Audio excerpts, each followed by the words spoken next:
हमारे देश में कुल जनसंख्या का 48% महिलाएं हैं और 52% पुरुष हैं। लेकिन आज हर जगह, चाहे वो सरकारी नौकरी हो, जज हो या पार्लियामेंट हो, आपको 80 से 90% केवल पुरुष ही मिलेंगे। आपको क्या लगता है कि महिलाओं को खतरा कहाँ होता है? ज्यादातर लोगों का मानना है कि महिलाओं को खतरा जब घर से बाहर निकलती तो होता है, लेकिन रिकॉर्ड्स ये कहते हैं कि 70% जो हिंसाएं महिलाओं पे होती हैं वो उनके घर के अंदर होती है और 90% जितने रेस के केसेस हैं वो घर में या घर के या जानने वाले किसी सदस्य के द्वारा ही किए जाते हैं। हर साल 5 लाख लड़कियां सिर्फ इसलिए मार दी जाती हैं क्योंकि वो लड़कियां हैं। एक लड़की जब किसी जॉब में जाती है और उसकी शादी नहीं हुई है तो शादी से पहले मायके वाले उसके पैसे का पूरा प्रयोग कर देते हैं और शादी के बाद जब वो ससुराल जाती है तो उसके पैसे को कहाँ खर्च करना होता है ये उसका पति या उसके ससुराल वाले बताते हैं। जबकि वहीं पे अगर एक लड़का नौकरी पाता है तो उसको अपने पैसे अपने तरीके से खर्च करने का पूरा अधिकार दिया जाता है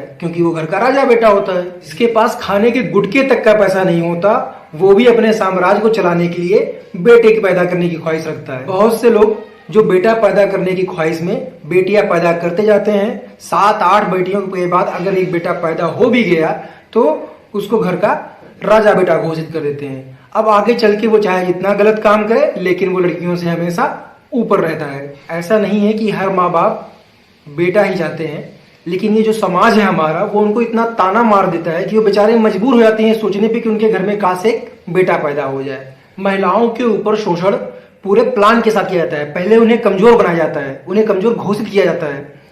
फिर ऐसा नहीं है कि वो लड़कियां कमजोर होती हैं, लेकिन उन्हें पूरे साजिश के तहत कमजोर दिखाया जाता है कि नहीं ये कमजोर है। नेचर ने महिला और पुरुष को बराबर बनाया है पर थोड़ी सी असमानता दे रखी है, वो इसलिए ताकि रिप्रोडक्टिव सिस्टम आगे बढ़ सके। जब कोई अपने बेटे से ये कहता है कि लड़कियों की तरह क्यों रो रहा है, लड़कियों की तरह क्यों हरकतें कर रहा है, तो समझिए वो अपने बेटे के मन में ये डाल रहा है कि लड़कियां कमजोर होती है। सोचिए उसके बगल में जो अगर उसकी बहन खड़ी है तो उस पर क्या असर पड़ेगा? वो तो यही सोचेगी कि हम कमजोर हैं इसलिए पापा ऐसा बोल रहे हैं या मम्मी ऐसा बोल रही हैं। अगर एक कोई लड़की है तो उसको पूरा कायदा नियम कानून बताया जाता है कि कैसे रहना है, कैसे बैठना है, कैसे चलना है। लेकिन वहीं पे अगर एक बेटा है तो उसके लिए कोई नियम कानून नहीं, वो कहीं भी सड़क पे खड़ा होकर पेशाब कर दे उससे किसी को कोई समस्या नहीं होती। लेकिन लड़की अगर जीन्स पहन के निकल गई तो दुनिया भर के ताने मारने वाले पैदा हो जाते हैं। कोई लड़की जब बाहर निकलती है तो उसके साथ एक छोटा सा बच्चा भी भेज दिया जाता है, भले वो बच्चा किसी संकट आने पर उसकी कोई मदद ना कर सके, लेकिन उनको ये दिखाया जाता है कि तुम कमजोर हो। और यही बच्चा जब बाद में बड़ा होता है तो उसे ये लगता है कि मैं तो इनका रक्षक हूं और अपने आप को वो हीरो मानने लगता है। बेटों को पूरी आजादी दी जाती है, वो कहीं भी जा सके, किसी के साथ घूम सके, किसी के साथ खा सके। पर लड़कियों को मम्मी या पापा से पूछना पड़ता है कि मम्मी जा सकते हैं कि नहीं जा सकते हैं। उसमें भी अधिकतर बार ये मिलता है कि नहीं बेटा आपको नहीं जाना है, या अगर जाना है तो अपने भाई को या पापा को साथ में लेके जाओ। लड़के किसी से भी हार जाएं पर इनको लड़कियों से हारना कतई बर्दाश्त नहीं होता। और जब कभी ये हार जाते हैं चाहे बातों में या किसी चीज में तो एकदम तिलमिला से जाते हैं। और रेप होने का, लड़कियों के साथ रेप होने का ये भी एक बड़ा कारण है।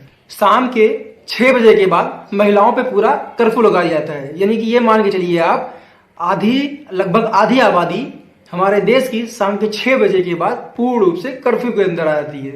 माँ बाप के जायदाद में लड़कियों का उतना ही हक होता है जितना कि लड़कों का।